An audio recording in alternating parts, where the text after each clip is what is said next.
nanamian ko lang isa sa coffee okay, farming. Brigit man tanagagi. Kay ga-enjoy ka na. And then, hindi bla sir init sa raw. Ari ka sa sulod ang punta mo nila mok eh.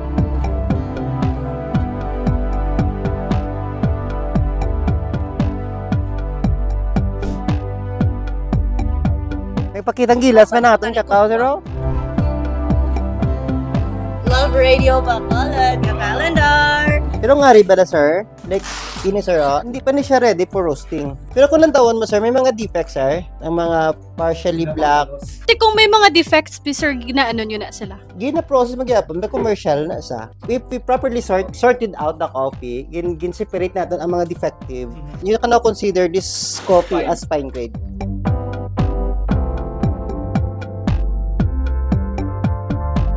Ano ni sir na machine? Medyo mahal niya. Ito kadako. This is roasting machine. Roasting. Dili na ginadluto ang coffee.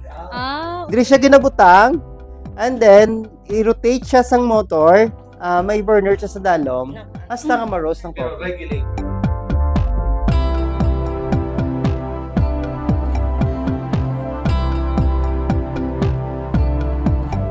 Well, man, nag-harvest tanay ay. Sige, harvest tanay. Para... So guys, ma-harvest kita. Kami, let's go! Ang red, right? Wow, ang red, right? English. Sir, anong color? Ang red. Red, okay. So, ang red gid siya, pero ang mayara nga do yellow-red siya. Oo. Kung na-pick mo na sa, hindi na paghihaboy. Okay. Na-pick ko na, sir, si Papa Jack. Kita niyo ba kung nasaan yung kulay Hindi na pula? siya mahaboy. Ituro niyo nga sa amin kung saan. Okay.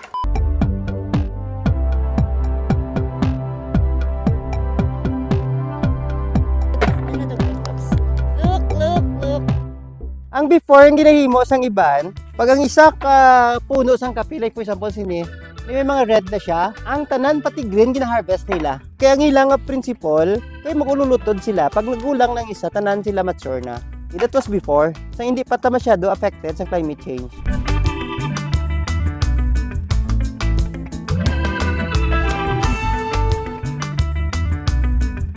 Ano to law?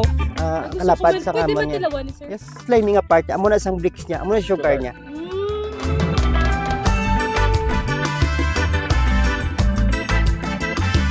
Ari sir, kung nakita nyo sir, pag good ang iya nga quality, gasing siya sir.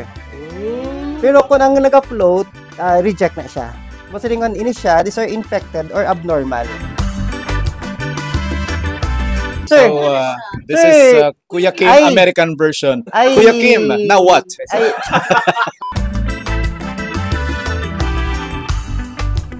Pero normally sir, diri na mong ginabutang ang coffee. Tapos ihugasan, kumuson mong coffee. Tapos may diri na da, i-wash out mong tubig niya. Hasta nga clear na gid ang tubig.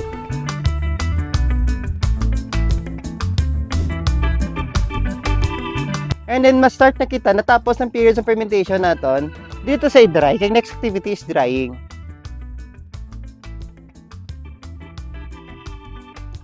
Pag nag-peak, after peaking, to possibility ang gusto mo, it's either go to the natural or wet ka, natural or dry. Same produce with the same output. Ang ining aton nga beans. And then, once ka na-sort out na siya ang mga defective, i-roast na siya, amo na ning roasted natin yung beans. This is the Liberica. Laba siya. Ubas dako si Arabica, sir, sa kay Liberica. Hindi siya kapalaba lang siya. Ari siya si Robusta, gamay siya.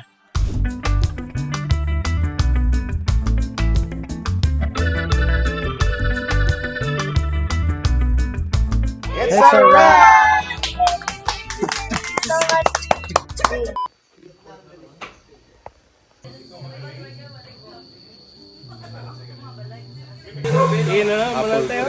Ano na muna sa Pagkatapos ang pila ka minuto. Carlos Yulo.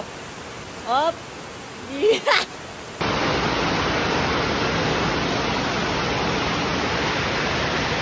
Kailangan pa bang i-memorize yan? Love Radio Basic!